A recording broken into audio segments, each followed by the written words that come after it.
Okay, we're starting recording. By the way, we're locking in Chris Olave at 11. I think it's guaranteed to happen. Really? Dude, Yeah. I'm not gonna lie. You know I think there's a legit chance that you might get Drake London or Garrett Wilson. Oh, no, I think they're going to take Olave over both of them. That's absurd. That's absurd. Well,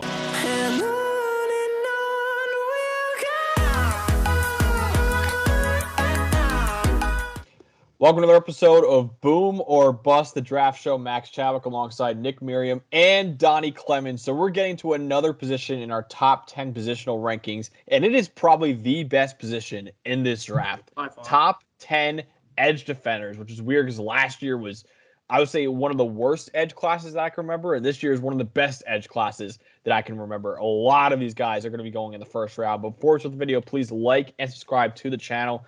Turn on notifications. Be sure to follow our Twitter, TikTok, Instagram at Boom or Bust Draft. We're on YouTube and anywhere you get your podcasts. And check out the merch store. And this episode is brought to you by WinView, the best thing to happen to sports since fantasy. WinView is a new way to bet on sports. Gone are the days where all you can bet on are spreads, over-unders, money lines, player props. Now with WinView, you can bet on singular events live during games. Like, will the Jaguars score a touchdown on this drive? Probably not, but we'll see next year. Will this at-bat be a strikeout? Baseball starting up soon. Will James Harden make this free throw? NBA playoffs are happening soon, so you're going to want to get on WinView immediately because you can make bets like these and more on the WinView app, which you can play for free for fun or enter cash prize contests against other users. All you have to do is answer props before and during the game, and it's so easy, and all you have to do is sign up is click on the link in our description below or in our pinned comment if you're watching this on YouTube, but if you're listening to this, it's in our description below. Become part of the new way to bet on sports today with WinView. So let's start our top 10 edge defenders in the 2022 NFL Draft, and Donnie, who is our number 10? So at number 10, we have Myjai Sanders, the edge rusher from Cincinnati. Interesting experience this guy's had throughout the draft process. So went to the combine and weighed 226 pounds. So we were like, what the heck? What happened to you? And then went to his pro day and weighed 249. So we were like, what happened? And found out he had an illness, so lost a lot of weight. He gained it back, shockingly, pretty quickly, which honestly surprised me. But gained it back relatively quick, and now he's back to assumedly full. Perfectly fine, back to normal, which is good to hear, obviously. Being sick or being hurt is not fun whatsoever. But this guy has some of the best explosiveness you'll see in this class. One of the better get-offs in this class from my eye. Obviously not on the tier of Kayvon, because Kayvon's get-off is like the best I've ever seen. But he does have very, very nice explosiveness. I think he uses his power well. It may be inconsistent, but I think he knows how to use power. Also, this is one of the more, at least the games I watch, this is one of the more double-teamed edge rushers in this draft, which makes sense because you're playing Cincinnati, and when you think of Cincinnati, what do you think of? You think of the secondary. That's what you think of. You think of Sauce. You think of Kobe Bryant. You think of last year with James Wiggins. Those are the guys you think of when you think of Cincinnati defense. You don't really think of that defensive line, and he was by far the best player on that defensive line, so he was constantly getting double-teamed because they're like, okay, we got to lock down this guy, and then we're good. And that's all we got to worry about. And what also made me happy, he had arguably his best game versus Alabama. Had over 10 pressures against Alabama, which is great. I've always been a huge fan of putting up really, really good stats and tape versus Alabama. So, I mean, it's Alabama, so that's one of the things you love to see, prospects putting up good tape against their best opponents. Also a pretty good athlete, testing in the 87% percentile of athleticism, which is very, very good. Bad in the run game, not a good run defender at all. Also, his hips get a little bit stiff every now and then whenever he is trying to rush the passer, which I've noticed a lot. But that's something that can be easily fixed as well. I mean, this edge class is ridiculous. Like, I'm trying to find, like, some bigger weaknesses, but there aren't really a large amount with this guy because this edge class is so good. Like, what last year's wide receiver class is, this is the edge class from this year. But this edge class is loaded. Like, if you take this guy in the first round, we were kind of talking about before we hit the record button. Like, yeah, I'm not going to love it, but is it going to be like Alex Leatherwood bad? Like, no. Like, it won't be. Like, this guy's, if you take him, like, if the Chiefs take him at 30 or the Lions take him at 32, sure, whatever. I don't care. I mean, it also depends who's, like, left. Like, if some of the better edge rushers are there, then I'll be upset. But, like, if most of them are gone, like, yeah, go ahead and take him there. Like, I won't be mad about it. So this is some of the best explosiveness you'll see from an edge rusher who's a good pass rusher, who's bad in the run game, has kind of stiffness in his hips, but that's something that can be fixed. Decent hand placement, good athlete. Edge 10. I think he's a second-round pick. Maybe a very high third-round pick, but I think he's a second-round pick. All right, number 9 player on our board is actually my number 6 edge player, Arnold Ebiketie from Penn State. We talked about him briefly, I think, maybe in a mock draft video a couple months back. We had taken him in one of those. It hasn't really popped up again for us because he's kind of been an in and out of the end of the first, early second guy, which is around where I have him as well. At the time, I had said this is about as polished of a player you'll see at the edge position coming out of the NFL or coming into the NFL from college. Most edge players are athletes who need to refine their pass rush skills, their moves, their get off, their ability to leverage, use their arms, things like that, bend, all that. He, to a great degree, a lot of those things is kind of about as refined as you can have going into the NFL. He's a relatively finished product. I think what's interesting now is one of the weaknesses I had on him was I didn't think he was a fantastic athlete. I thought he was an above average athlete. And after the pro day now, he has had a 91st percentile relative athletic score. So he's actually a very good athlete. And I think for what it's worth, he uses his 91st percentile athleticism better than certain edge rushers use their 99th percentile athleticism in this draft. So if that's, taking something, shots over here. It's important, I think. And that makes me think he's not necessarily a finished product right now, because I think there's more that he can learn to use his athleticism better with the pass rush moves that he has not yet used in his game. But as far as I'm concerned, here's a guy who knows how to win first contact, controls his distance between him and his offensive lineman that he's going up against very well, understands leverage very well, very good balance. Some of the best balance and bend I've seen from an edge player, I think, coming out. Very aggressive arm swats, gets them in pass lanes, knows how to cut through contact with them, get underneath guys, their pad level. Very, very smart against the run, patient, understands where to be to eat up space. Just a really, really sound prospect. I don't like there's a high floor with this guy. I think if you're looking for like a number 2 edge player, like here's a guy you take at the end of the first, early second, and he like automatically plugs in and is like a really good player for you. And I do think there's some upside here. I think because of that athleticism now that we're seeing, he is perhaps being underhyped. I think this is a guy that is probably going to go lower in the draft than he should. And whoever ends up getting him, I think, is going to be very happy with the returns, because I do think this is a guy that can play and be productive very early for NFL teams in his career. Yeah, I love Arnold Ebiketie. He was one of the best players on Penn State last year. I heard that a lot of teams loved him at his pro day. Like, a lot of teams were like, when you think, I would probably say I'd say he's probably the best prospect out of Kentucky this year. Either him or Kennard. Like, it's one or the other. Penn State. Wait, did I say Kentucky? Yeah. Oh my God. How dare you, Don? That's my guy. That's my bad. That's my bad. Well, you get all confused with Will Levis being over there. You think it's better than Brisker and Dotson as a prospect? Dotson, no. Brisker, probably not. But no, like, sorry. I have him above Brisker and just below Dotson on the board. Yeah, I'm thinking okay. I just kind of completely brain farted. Like, I'm over here looking at the edge rusher list and I see his name and I'm like, oh, Kentucky. And I'm like, wait a minute, that's not who we're talking about. That's Josh Pascal. Josh Pascal. He just missed. Yeah. I have Brisker number 1 at Penn State. I think Dotson and Ebiketie is an interesting debate. But yeah, I love Ebiketie, man. He's one of the Penn State was a very top-heavy team last year. Like, the defense was basically all Brisker and all Ebiketie, and the offense was basically Jahan Dotson by himself. Dotson, yeah. Literally. But yeah, so Penn State's a very top-heavy team, and Arnold Ebiketie was one of the best players on that team last year. Our number 8 edge defender, and the guy who I have been singing his praises for a long time now, and that is Boye Mafe, the edge from Minnesota, who I actually have as edge 5 right now. I think I have a late first-round grade on him. I just love this guy, man. Like, he tested out as a 99th percentile athlete. Like, this edge class, underratedly, is first of all, it's amazing just in terms of how they are as football players, but also, like, it's amazing how athletic these guys are. This entire edge class is ridiculously athletic. Yeah. It's ridiculously athletic. The average, like, for some of these, like, top 15 guys that I have, like, the average athleticism score is, like, 90, and it's, like, 90th percentile. Like, holy crap, dude. Like, this is...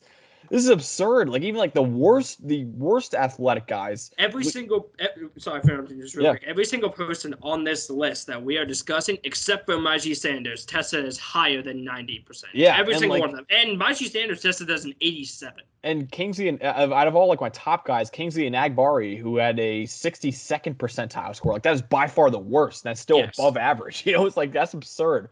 Boye Mafe, though, like I said, 99th percentile, one of the highest. Actually, the second highest that you're going to see of any prospect that we're going to talk about here. And I really like him as a pass rusher. I think he's a guy that you have to really look at the flashes more than just a down-to-down consistency, because sometimes he's not as consistent down-to-down, but there are really good flashes on his tape, and you see that 99th percentile athleticism a lot. He doesn't have great footwork, I don't think, for the position yet. He doesn't really have the instincts either. He's not a very good run defender at all. Like, that is something that he is not going to be very good at in the NFL. I don't think he's as strong as you might want him to be.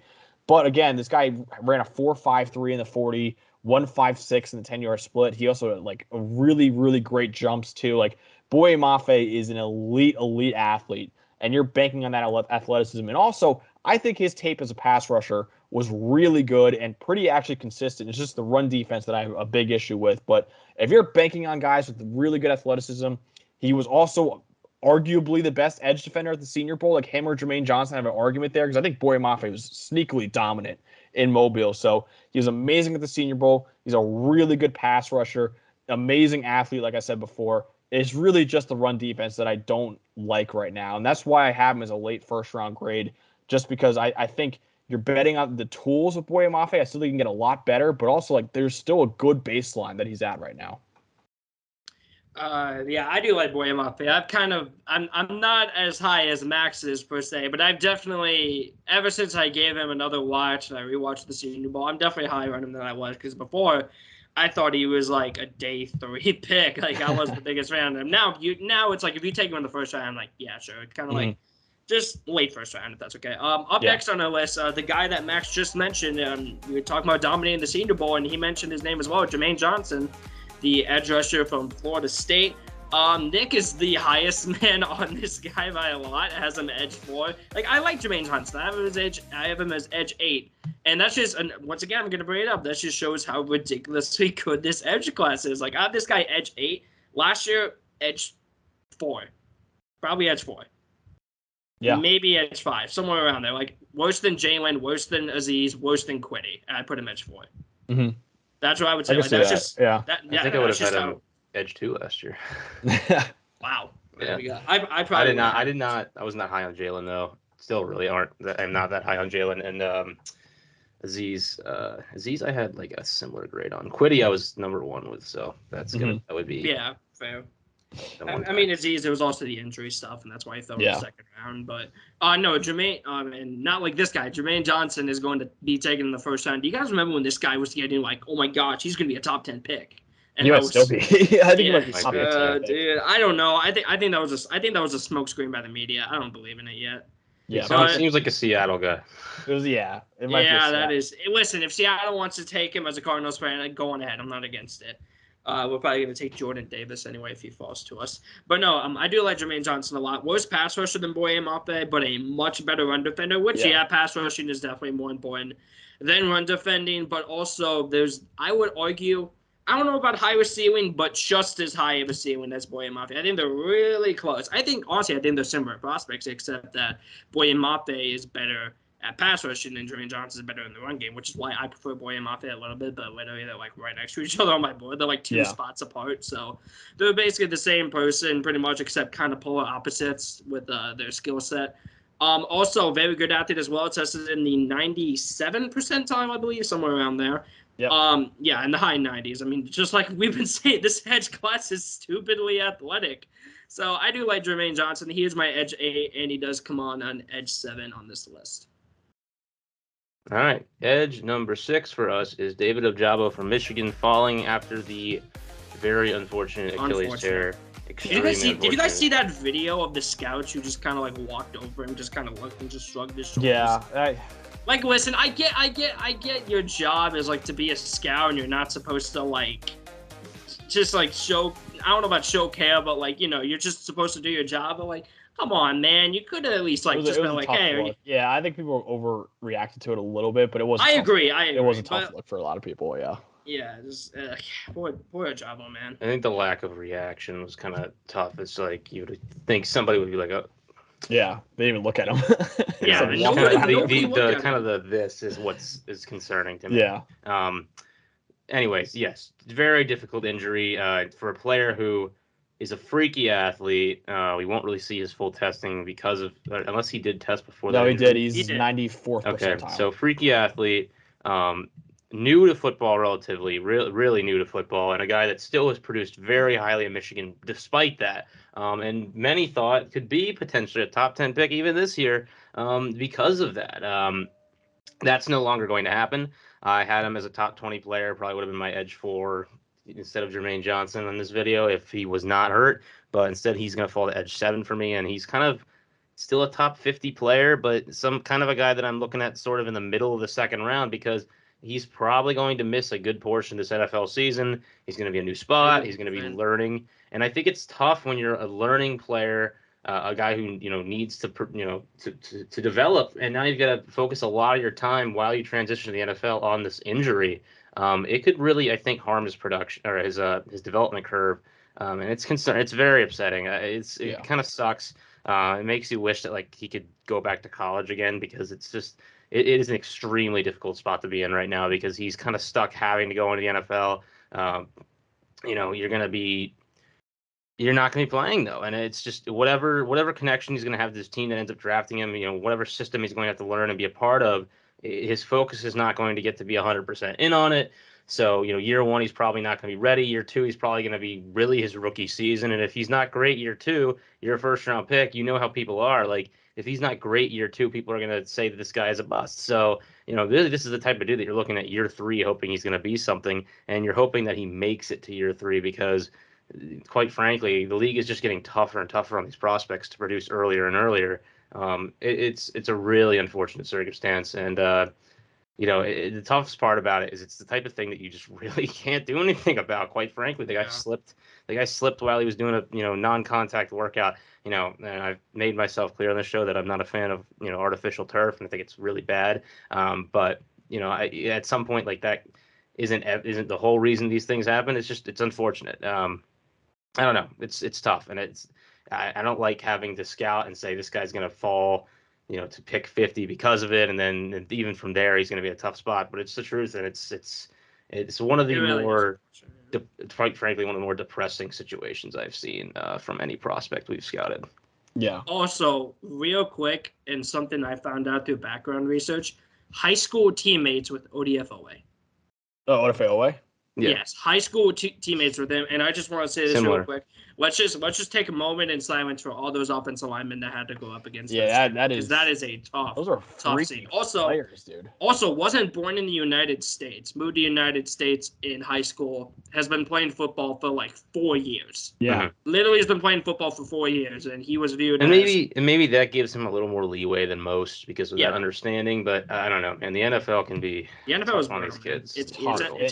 And Nick, you mentioned it, like the injury sucks because like it might affect him later on, but like it also sucks because like if someone like say like Aidan Hutchinson got hurt like that, like I would still think he's a pretty high pick because like he has such a high floor. Like David Ojabo needs that training camp to like really get going because I think he's still a raw player. He's amazing as a pass rusher this year for Michigan. I was so impressed by his tape, and he probably would have been a top 15 pick. But now he would have been my edge 3. He would have been my edge 3. Like I know Nick said he would have been his edge 4. I thought I would have taken him over Karlaftis. A healthier Ojabo, I would take him over Karlaftis. He's so explosive. Yeah, it's a really depressing situation. Yeah, for sure. Number 5 on our list now is my guy, and maybe not the last time you're gonna hear me talk about this guy. It is Nik Bonitto, who I have officially moved. Max, you love this guy? Edge 3 now, Nik Bonitto, who I put him above George Karlaftis, and I think he's a top 15 prospect in the draft.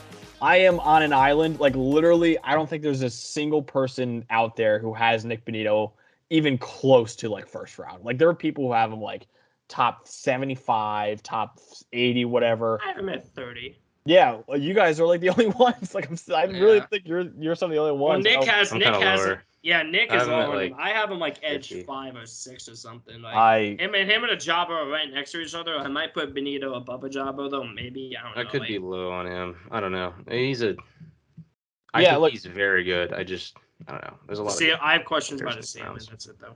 Yeah. So he tested out as a 93rd percentile athlete, which honestly I did not expect out of him. And then he also came in at like 250 pounds too. When he was weighed at 240 before during the season. Now he's 250. Like that was a big question with him, was the size. Still think length is a big question with him. Not a very good run defender at all. But this guy is the most productive pass rusher in college football. And that may sound insane because you say, oh, Aidan Hutchinson and Kayvon Thibodeaux. Nik Bonitto had a 94 career. I'm looking at PFF's grades right now. They posted this 94 career pass rushing grade. The only two Power 5 edge defenders that had a higher career pass rushing grade were Chase Young and Myles Garrett. That's and it. Both of them are the top 2 edge prospects we've ever seen. Yeah, exactly. And then right behind Nik Bonitto was Nick Bosa, Joey Bosa, Josh Allen, and Aidan Hutchinson. All top 5 picks in the draft. And meanwhile, Nik Bonitto is going to be falling to the second round. Look, I know not a lot of people love PFF. I work for PFF, so obviously I think they do really great stuff. But that says a lot, man, because Nik Bonitto is a phenomenal pass rusher. I think his agility is fantastic. He has advanced pass rushing moves already. Another weakness I don't like about him, he is only a 3-4 outside linebacker. He cannot play 4-3 defensive end. He's only a stand-up guy at the next level, so that is going to take him off boards completely. My comp for him was Azeez Ojulari, because Azeez Ojulari last year, it seems like besides the shoulder injury, which I get was a real thing, and that's why he fell to pick 50. But a lot of people I felt like before we found out about that were just making up excuses for why this guy wasn't going to be a top pick. You're just like, oh, he wasn't athletic enough. And he actually was a pretty decent athlete. They're like, oh, well, his length isn't that good. It's like, well, dude, he went in the SEC and he was the best pass rusher in the country last year. Like, I don't know why we keep like making up these excuses. And he played pretty damn well for the Giants this year as a rookie. It looks like he could be one of the edges for the future for them. So I think Nik Bonitto is being very slept on. He's by far my most underrated prospect in this draft. I think he's a top 15 pick. Like I said, pass rushing wise, like his efficiency, I get it's the Big 12, and the Big 12 is nothing compared to the Big 10 and ACC and SEC that Chase Young and Myles Garrett were going up against. But Nik Bonitto was very, very good and was pretty good against Florida too in the bowl game. Like, I think Nik Bonitto is the most underrated player in the draft, and he is the most productive pass rusher that we've seen in college football. Like one of the top 5 that we've seen in the last 7-8 years now. Cardinals at 55. Please, for the love of God, do it. That would be incredible. That would be incredible, and he fits the scheme perfectly. Yep. He's not going to replace Chandler Jones, and yeah, we'll still be bad at run defense, but it doesn't matter. We have a pass rush, and that's what we need. God, I would love that. I would love that so much. Up next on our list, a guy who's getting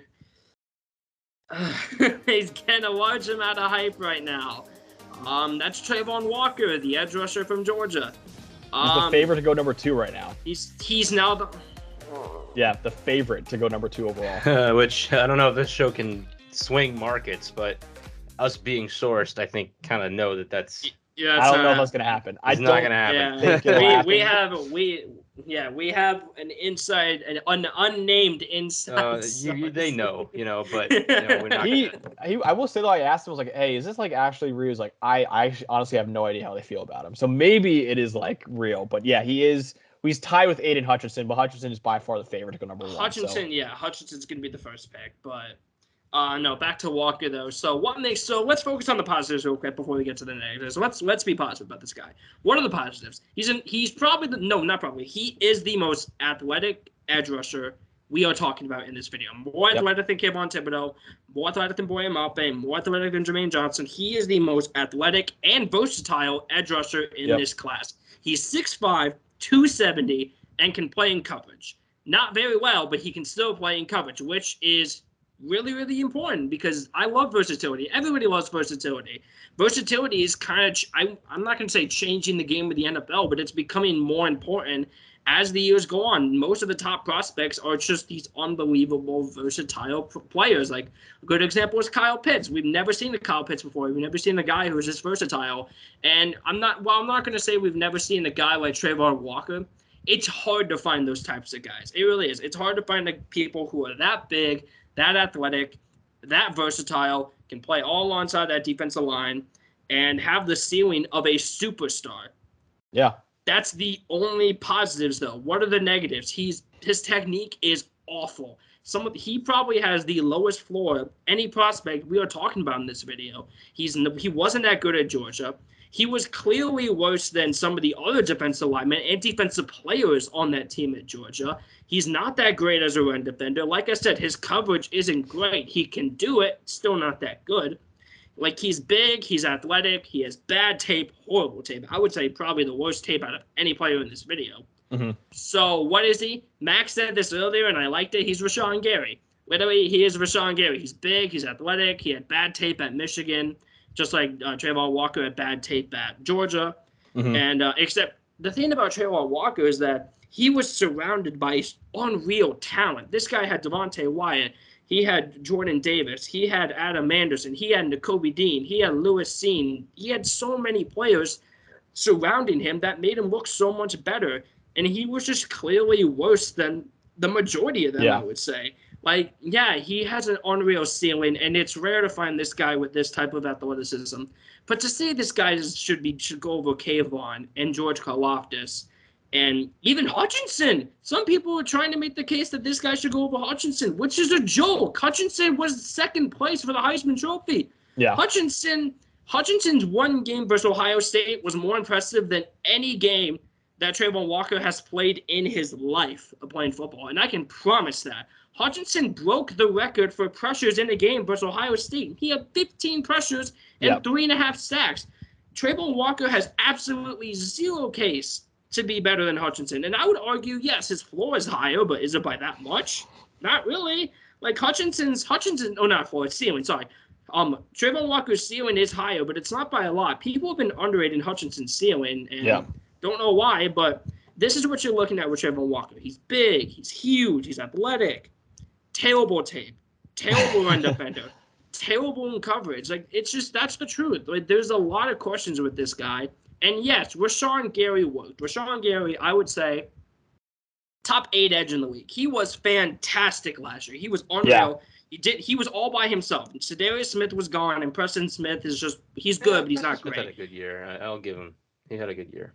Yeah, but Rashawn Gary was the clear. Like, he was the better best. Player. Yes. I was the best player. Like, Rashawn Gary was like, I was the best player on that Packer defense last year, and maybe Devontae Campbell, but he was the best pass rusher on that team last year, and it wasn't close because Sedarius Smith got hurt. I had a lot of questions, and then boom, he decides to become amazing. So yes, it can work, and yes, I am crapping on this guy a lot. It can work. He can work. But to take this guy in the top 10, not even Rashawn Gary was taken in the top 10. Nope. And his tape is worse than Gary's. And by a team that had multiple first-round picks. So. Yes, and by a team that had multiple first-round picks. Like, he had worse tape than Gary. And I don't even, yes, his ceiling is higher than Gary, I would say, because I'd say he's more athletic, and I think he's bigger. I think Rashawn Gary was like 6'5", 260. And Trevor Walker. Tape, though. I mean, yes, that's the thing. Gary had better tape, and honestly, Gary wasn't surrounded by a superstar cast of defensive players. Yeah. So there's just so many questions. Yes, Travon Walker could be amazing. He could be, but he's not with the top 10. And as I mentioned earlier, I mean, again, with Gary, like, he's great now, but it took 3 years, you know? It took 3 years. People like to say that now you're getting off Gary contract. People are like, oh, Rashawn Gary. For every Rashawn Gary is a Vernon Golston, too. You know, like this freaky athletic guy that just doesn't work out in the NFL. And another thing about Travon Walker, Don, you mentioned the bad tape. Like, going back to PFF, I looked it up. He was the 13th highest graded Georgia defensive player. And look at the stats. The stats were not good.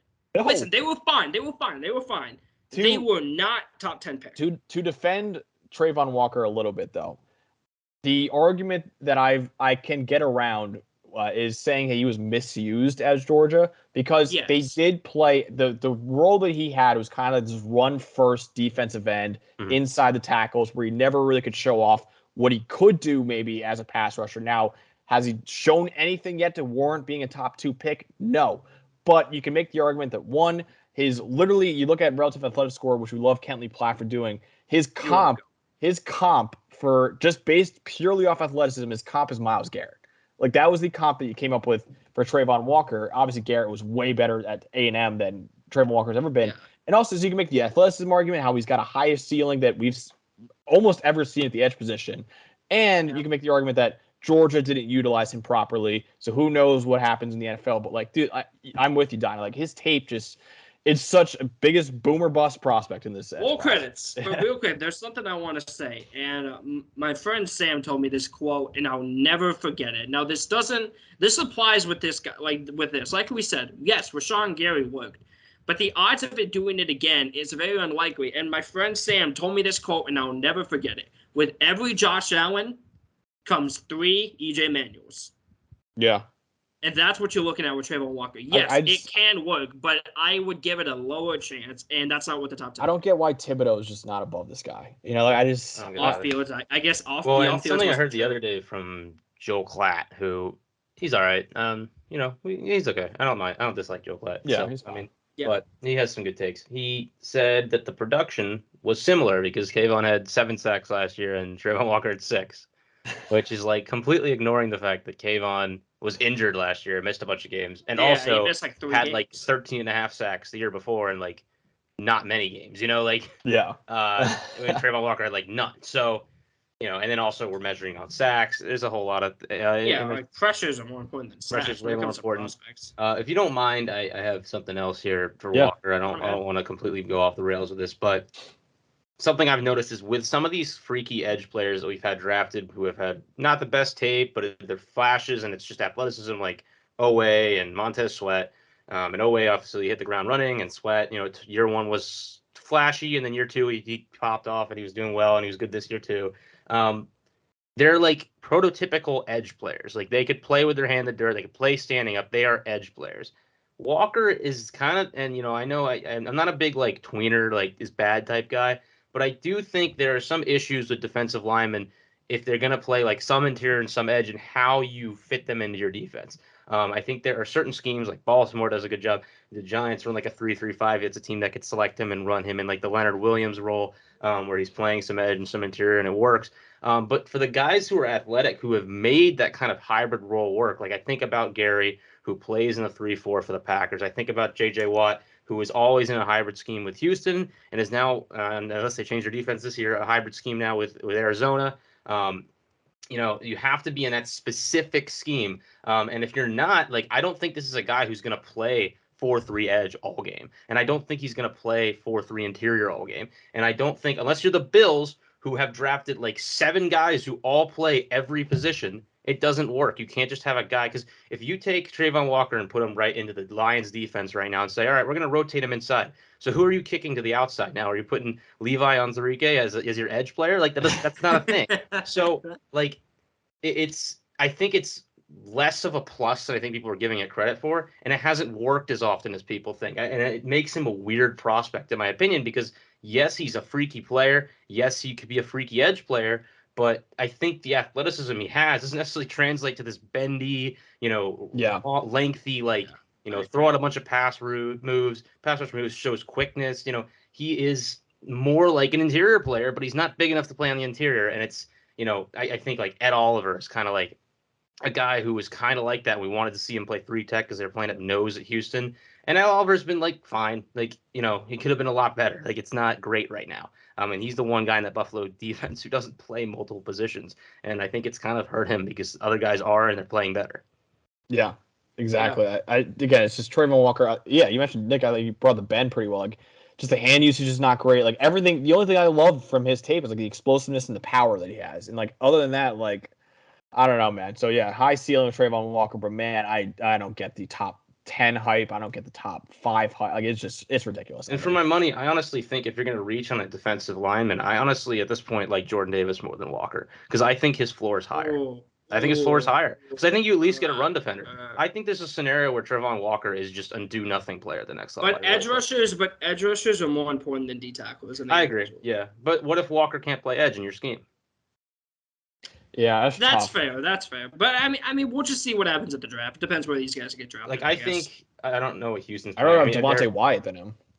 Yeah, like I think. Seattle's done this. They've gotten a lot of 270-pound guys and put them at edge, and they just haven't worked. like that is a team where I think if Travon Walker ends up in Seattle, I don't think he makes it to that pick. I think it's taken before then, unfortunately for our takes. But if he ends up in Seattle, like I could see a scenario where he just doesn't ever do anything in the NFL because I think that's a really bad situation for him to be in. Yeah.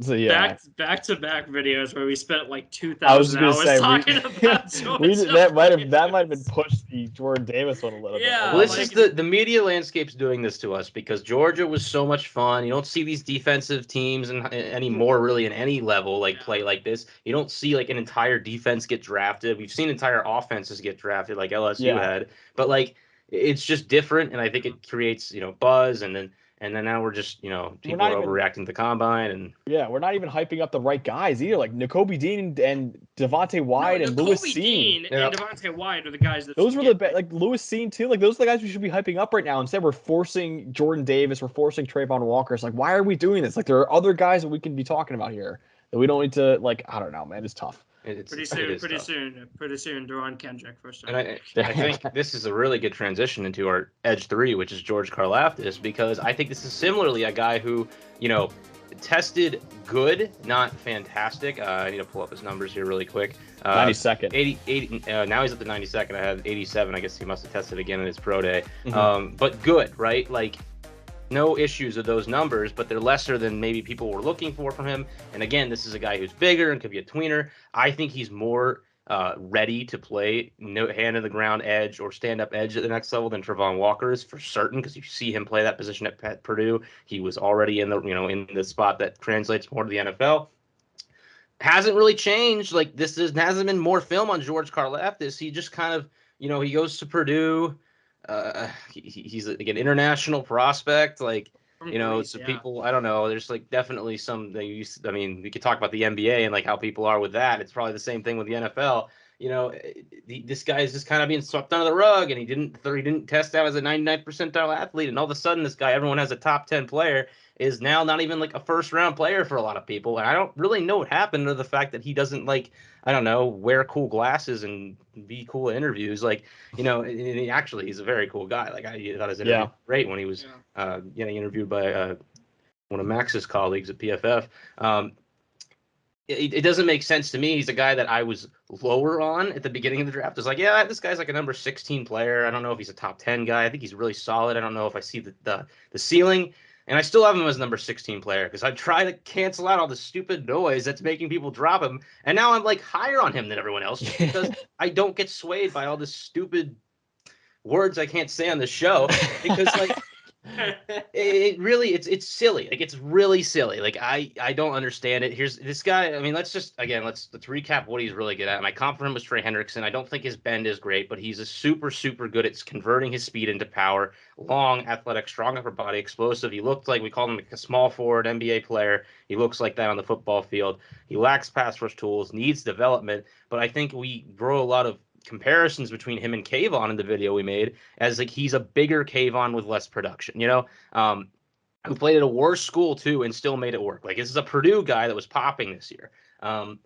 Also better competition. And better competition too. The Big Ten O-lines are great, and he doesn't have 7 draft picks on the first 2 days around him like Travon Walker. Like to me, this is a no-brainer, quite frankly. Like I think this guy translates to the NFL way more. And I don't, we said this earlier in the video, I don't really think there's as big of a difference between a 99th percentile athlete and a 92nd percentile athlete as everyone's making it out. We've got all these 90th plus percentile athletes. They're all good athletes. Like, who cares if this guy's like a little bit better? Like, is he a good football player? Yep. See, like that's what matters. And I think George Karlaftis is a better football player right now than Travon Walker. Yeah. Also, something I just want to say this real quick, and Ryan, I know you're watching this. So one of my friends is trying to tell me that George Karlaftis can only play in a 4-3, which I think is just stupid. I think it's better for him. But I think it's better for him. Rashawn Gary proved that that's incorrect, Yes, I think he can play in a 3-4. Maybe not amazingly, but he could still play in a 3-4. I think it could be 3-4, like versatile maybe. outside Yes, outside 3-4. linebacker. I and think a he can play. scheme, yeah. Yes, I think he can play a 3-4 interior. Maybe not. Definitely not nose tackle, obviously, but no, like a he D can- end. Yeah, I yeah, can like see a that. D. And he could also line him up at outside linebacker. And I'm Like not what really you would gonna hate want Walker at, except for I think he's Dude, more like prepped for it. exactly. Like I just think like he's the same player as Travon Walker. Like they both rely on power. These aren't guys who are going to win with bend or anything like that. And they're really good athletes. And like, but the Produced. difference is like Karlaftis has been really good, and Travon Walker has not shown us anything yet. When I completely And agree Trevor with Walker that. was surrounded by one of the greatest Yes. defenses of all time. And George Karlaftis is at a school that is bad. Yeah, exactly. And it's just it's Good basketball. I don't understand. I really don't understand why George Karlaftis is falling on people's boards, especially because he had as good of a combine as we expected him to have. He had a really good year this year, and now all of a sudden he's like maybe a second-round pick. It just makes no sense. I feel bad because I think early in the year I kind of criticized because I think Donnie was sending George to the Giants a lot. It's a good scheme fit, and I like it better than I think because Walker's also I think a scheme fit as I mentioned earlier for them. It's a way better, even if you're reach, I think way better fit for the Giants to take George Karlaftis than it is to take Travon Walker. And I think the other thing might happen, and I'm not gonna cry about it because I'm a Washington fan, so they can do what they want. But I do think if you're the Giants and you're looking for an edge player and the top two guys are off the board, George should be your guy. I just don't understand. Another guy who is falling on people's boards. If he, sorry for interrupting you. I've been interrupting you a lot. My bad. No, you're good. But we're I'm just flowing saying. today. We're flowing. This is a good video. I like it. Yeah, this is good. We're flowing. But this is a guy, like, if he fell to 23, I would be slamming the table as hard as I can for us to draft it. This guy is a top 15 pick. Yep. He is a top 15 pick. Why is this guy being dragged so far down? I don't get it. Like, I really don't. Like, I've seen some people tell me, oh, this guy's not a first-round pick. And I'm like, are you kidding? Of course he is. He's a top 15 pick. Yep. And one guy, Nick, how you mentioned how you were the low man on George Karlaftis, and all of a sudden people were like who loved him. I remember George Karlaftis getting like first overall pick hype at one point. Yeah, he was getting like better than Hutchinson. And that's when we were like, oh, what the hell are we doing? And now he's like number 40 on some people. I'm like, now what the hell are we doing? The guy for Nick, that was you for George Karlaftis. The guy for me is Kayvon Thibodeaux. Where before the year, this guy was slam dunk number 1 overall pick. If you had this guy anywhere else but number 1 on your board, you were an idiot in the public's eyes. Everybody had this guy number 1. I think a few of us were like the only ones who were like, listen, there are some weaknesses and everything. And then he came out and was way better this year than I think in any of his previous years, way more consistent, which is really the big thing I wanted to see from him. And I got on the board train and said, hey, yeah, he's a top 5 pick. Now people are saying, now he's not a top 5 pick anymore. And I'm like, why are we moving Kayvon Thibodeaux down the boards? And yes, there are reports that Kayvon Thibodeaux is not interviewing well and quote unquote. I hate when they say off the field concerns because there are no off the field concerns. He's never been arrested or anything like that. What I think Kayvon Thibodeaux is, from only the interviews that I've watched, I've obviously never sat down and spoke with the guy. He seems like a very confident, maybe even a cocky football player. And yes, that rubs teams the wrong way. However, I love that. I love a confident / cocky football player. He's a guy who knows, hey, I'm the best player in the field, and I'm going to show you. And that's what I love with Kayvon Thibodeaux. And I think a lot of people, it's wrong that we're saying off-the-field concerns for a guy who's just confident in his game. And I think that's the big issue with Kayvon Thibodeaux, because there are some guys in this draft with legitimate off-the-field concerns, quote-unquote, cough, cough, Adam Anderson, who is not being talked about in this video, but was a top 10 prospect earlier. That's off-the-field concerns. Kayvon Thibodeaux should not be grouped into off-the-field concerns just because he's a confident football player. Yeah, we're trading 3 first-round picks for Lord Voldemort too, so you know.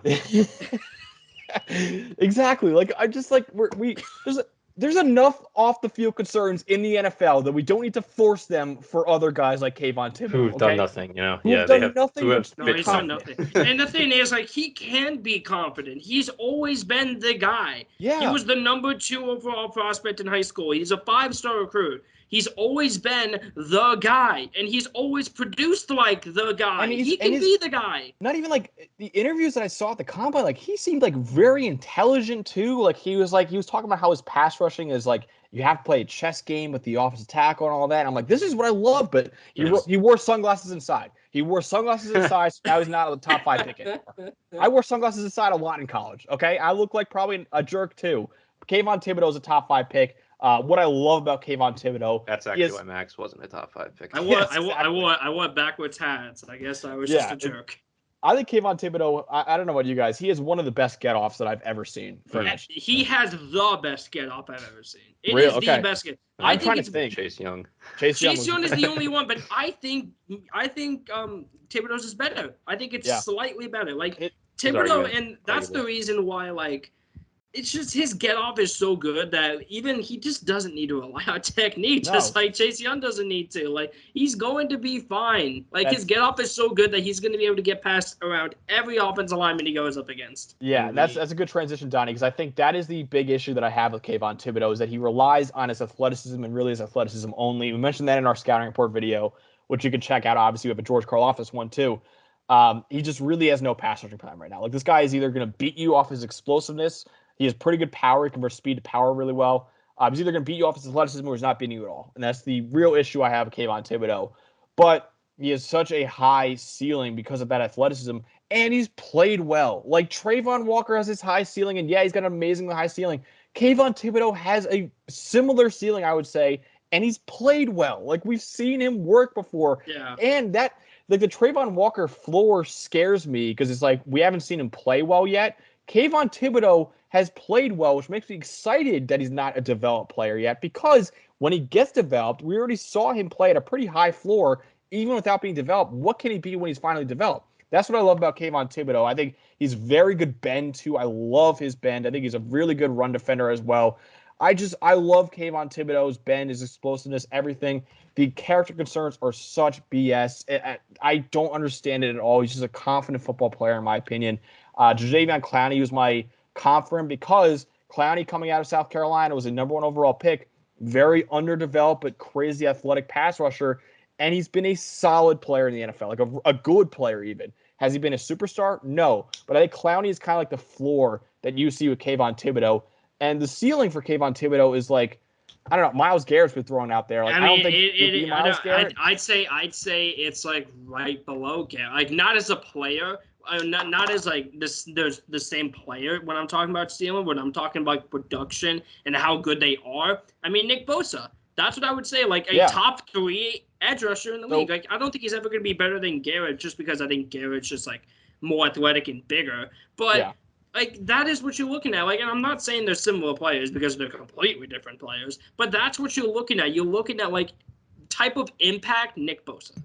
And I don't understand. I hate the people who are so wishy-washy, because the same people I feel like who had Thibodeaux number 1 overall, the same ones who are having him in like outside of the top 5 now for no good reason. Like, there is really no good reason. He's still a top 5 pick in my opinion. He should be a top 5 pick. I think the Giants are really where I expect him to go now at number 5, but I can see them passing on him, and who knows where he goes after that. The reports where he could fall out of the top 10, which I think this is I you know what, I would take him at 11 if he's there.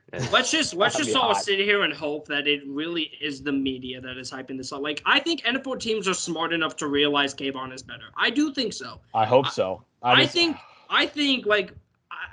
Kayvon's still going to be the 4th pick. And that's what I'm going to be doing a mock draft pretty soon for TikTok. Be on the lookout for that. And that's most likely going to be my 4th pick, is I don't think Robert Saleh is dumb enough to take Travon Walker over him, because I trust Robert Saleh. I think he's one of the smartest defensive minds in the league.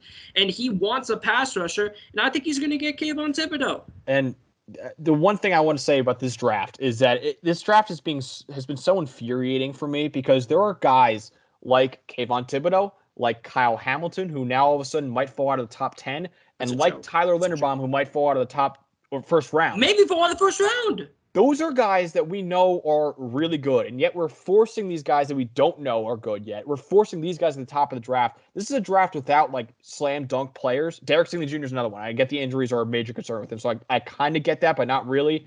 We see superstars in this draft. We have a few of them, and yet we're pushing them below other guys because of quote unquote higher ceilings. I don't understand why we're not coveting these top prospects anymore. I don't understand. With every Josh Allen comes 3 EJ Manuels. I will continue to say that. We're overthinking. We really are overthinking these. Well, we made the meme earlier this week with Kyle Hamilton, who we're gonna get to that video soon. But it's the Justin Fields thing again. It's the same thing as happening to Kayvon that's happened to Justin Fields, and that's probably the better comp than Hamilton, because we The we fake had this character whole concerns. discussion, Yeah. like off. What are the off field? Like we don't Fields, understand. he's a vegan. Like, oh, okay. Like, all right, the vegans don't. Oh like, my God, he's football. vegan. Like, He like- broke his ribs and threw 6 touchdowns in the playoff. And then he also is like running 80 yards downfield and Yeah. blocks. I see And it's he's like, doing blocks. anybody, Yeah, like, come if on. anybody like watched a Justin Fields interview last year, I think there was a very, very strong case that could come out of that going, wow, that's like the most mature, smartest person in this draft. Like, yeah.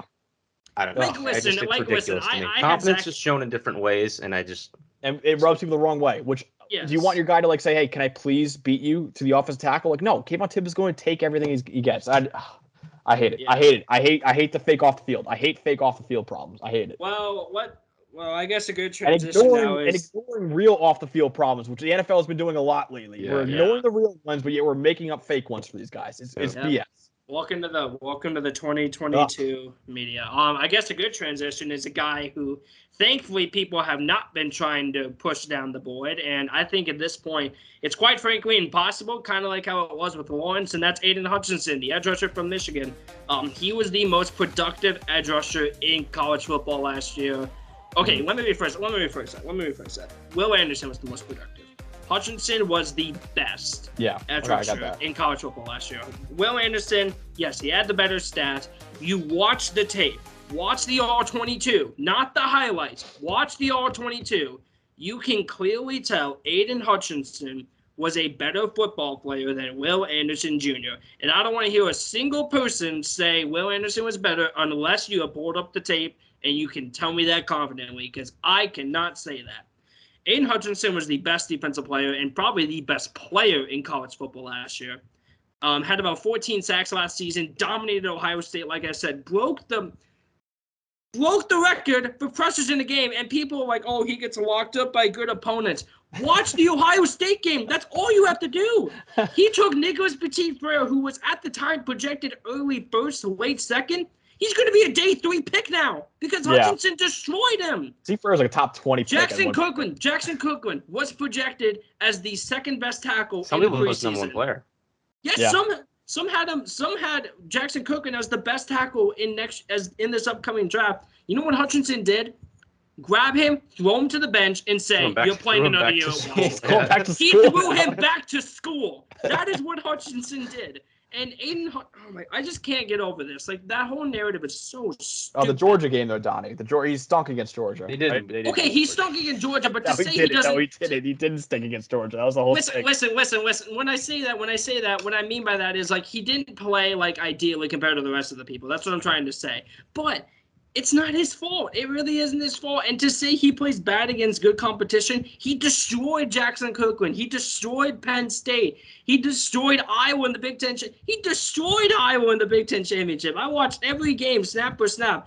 All I saw that entire game was Hutchinson and Ojabo just running down our throats, and we could not stop them. And he did the same thing against Ohio State. And that one edge game from Ohio State, I will say that is the best tape of any prospect in this draft. And it's not even close. Like, last year, the best tape of any prospect last year was J.C. Horn versus Auburn. J.C. Horn versus Auburn. That was by far the best tape. I would argue that tape against Ohio State is arguably better than that J.C. Horn tape because it's better competition. He went in there and dominated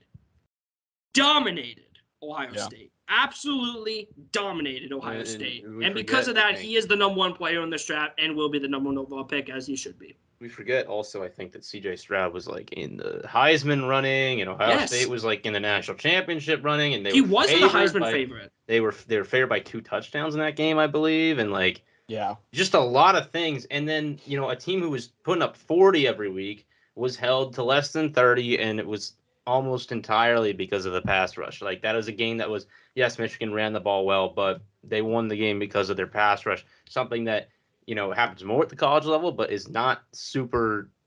It doesn't happen often. Like, you don't have just a pass rush that wins you games that often.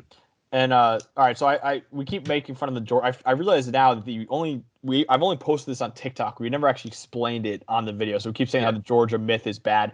So I did some digging. I posted this on TikTok. So 21 run defense snaps. Aidan Hutchinson was on the field against Georgia. 6 of them were run to his side of the field. So obviously they were ignoring him. They were trying to avoid him, I should say, as a run defender. Because he's a much worse run defender. That's what they did. Yeah, avoiding him altogether. 34 pass attempts Georgia had. 24 of the 34 were within 2.5 seconds. 19 of them were within 2 seconds. They were using quick game. They were double teaming him a lot too. Aidan Hutchinson was being avoided at all costs, and I compared it to that Chase Young game against Clemson. It's literally that game. I was just about to say it. When Chase Young was coming out, everyone was like, well, he disappeared against Clemson in the biggest game of the year. It's like, no, Clemson just avoided him at all costs because they knew the key to Ohio State winning was Chase Young killing them. Trevor the key Lawrence, to Michigan winning was Aidan Hutchinson killing Trevor them. Lawrence, the best quarterback maybe ever in college football, did not throw the ball past the sticks the entire game against Ohio he just State. avoided. Dude, they are scared. Georgia was scared because they saw Aidan Hutchinson, and the run game was really good in that Ohio State game too. But Aidan Hutchinson basically won that game for Ohio State, which you never really see an edge defender do. So yeah, Georgia was scared of that, and they avoided him. Was it his best game? No, I think it actually probably was his worst game last year, but it wasn't bad. Like, it was just. If that's your worst game, then great. Like, yeah, absolutely. If that's your worst game, his worst game is like a good week for Travon Walker. His worst game is his worst game was the average for Travon Walker. Honestly, it really was. And then Travon Walker was like full season stats for like Hutchinson in that one game or something. Yeah, I guess. That one game, like, I cannot emphasize this. That was legit the best edge rusher game I've ever seen from a draft prospect ever. Well, again, like, we've had like 2 edge players in my lifetime that I can remember. So I guess like back to when I was like 6, who have been in the Heisman running. And to be an edge player in the Heisman running, you just have to be. You have to have some ridiculous performances, and he did that, like, week in, week out. He and Chase Young had 2 of the best seasons I've ever seen an edge defender have. Like, I'd put Chase Young's above him a little bit, but like they were just stupid good. And I think Aidan Hutchinson is the best player in this draft. Should be the number 1 overall pick. I think the Jared Allen comp is amazing. I love that comp. He's short arms too. I love that comp. And yeah, Jared Allen, not yet a Hall of Famer, but he will be very soon. And who knows Aidan Hutchinson, man? He's got a high 99th percentile athlete too. Like, just to mention Aidan Hutchinson. Yeah, I've said it before, and I've continued to say it. We have to be putting this guy in the conversation as the Bosa brothers. We have to. Like, he was that dominant, and yeah, like, we didn't before because we had questions about his athleticism and his bend, his all that stuff. Goes to the combine, and I'm not saying he's more athletic than Kayvon Thibodeaux, but he tested better than Kayvon Thibodeaux. Yeah, and fastest 3-cone ever for an edge. Fastest 3-cone ever, and he's 6'7". Yeah, like, dude, it's absurd. Where would you guys, before we wrap the video, where would you guys put? I would put him behind the Boses and behind Garrett and Young. I would put him behind Garrett, Young, Nick, and I put him ahead of Joey. Okay. I don't know because I didn't have full-on grades. I'd probably around what you guys have as well, but I'd probably put him behind the Boses. But I will say, as I've gone through all the combine stuff and I've been adjusting my grades, one of the big first round grades who actually got bumped up was Hutchinson's. He's now to me definitively the number 1 prospect. He's 2 grades higher than the next guy. And for comparison, I think my number 1 edge last year was Ebiketie, who had a 77 on, which is a mid first, 20th overall to 16th overall type pick. I have an 84 on Hutchinson. So that's what I had on Jamar Chase last year. Yeah. Oh, so do you view Hutchinson as I don't want to say he's in the Bosa brother range, as the I think same so too. thing, I would say he's lower just because the 2 Bosa brothers are younger. Yeah, and I get that argument, but I would argue his ceiling is higher than maybe both of them. Maybe. I don't know. I would say Joey. I would say Joey. Nick is close because I think Nick is better than Joey. Yeah, definitely. Yeah, and I would put him behind both Bosa brothers and behind Chase Young and Miles. I put Chase Young first, Garrett second, and then Nick and Joey third and fourth, and then I put Aidan at 5th probably. I put Hutchinson fourth, but it's close. It is close, but the fact we're talking about him in that vein. Yes, and these guys are top 5 edge rushers. This is what we're talking about. We skipped it last year because we just didn't really have any edge rushers. Although I would argue that healthy Jalen Phillips, maybe not on that tier, but right next to it. And I know Nick probably disagrees because he wasn't that high on Jalen. I love Jalen a lot, but we skipped a year and now we're back to it again. And Hutchinson is that guy. And next year too, it's Will Anderson Jr. And next year too. It's a crazy. And real quick, I know this video is getting a bit longer, so I'll just wrap it up with this one question real quick with Will Anderson. Is there a chance Will Anderson can pass Chase Young and Myles Garrett as the best edge prospect we've ever seen? Yeah, probably. Probably, yeah. I would take, like we did our mock with everyone eligible. Like I would take Williamson above Hutchinson only because he's 2 years younger. Like that's the only reason. But like production wise, I agree with you, Donnie. Like Aidan Hutchinson was the better player last year. All right, that's what we got. This is the best position in the draft. This is why this video is so long, because this position, and there are some guys that we didn't even get to, man. Like there's really so many guys. There are some dudes, man. Like Drake Jackson, Kingsley Enagbare, I still like. Sam Williams, I really like. Like there are some, Josh Pascal. I mean, there's Sam Williams. Sam Williams is another guy. I have 14 edge rushers in my top. I believe. No, let me think. I have 14 edge rushers in my top 70. And that is how good this edge class is. Those are all like early to mid second round. Like this is you might not even, if you can't even get the top guys, doesn't matter, man. You're gonna be able to get some guys on day 2 that are still day 1, like good players, I think, in the NFL. Yeah, sneaky fan of Dominique Robinson too. There's a lot. Yeah, Dominique Robinson. There. I like him too. I like him a lot. D'Angelo Malone's getting a lot of. This everybody really likes awesome. it. Feels like Cameron Thomas, San Diego State. Like this is Cameron really Thomas. I like freaking great edge class. You don't usually see a whole lot of 3rd, 4th round edge players who can do stuff day 1 in the NFL. There's gonna be guys this year that can. Yeah, just in the, like I've mentioned before, like the athleticism for them too. Like the tape is really good for a lot of these guys, and the athleticism, which is unbelievable. It's just this edge class is what last year's wide receiver class was. It just is. It's just really absurd. It never ends. Like how good. There were, I would argue, when it's all said and done, I would say maybe 18 edge rushers, maybe 17, 16, maybe go day 2. Like day 2 or day 1. Yeah, that could be. We could see a run in the 2nd and 3rd round for sure. But that's what we got on our top 10 edge defenders in the draft. Let us know in the comments below what you think. Obviously, there are some hot takes in this video that you might not agree with at all. Be sure to follow our TikTok, Twitter, Instagram at Boomer Bust Draft. And of course, like and subscribe and rate us 5 stars. And check out the merch store. And of course, check out WinView in the pinned comment or in the description as well. So for Nik, Merriam and Donny Clemons, I'm Max Chadwick. Have a great night.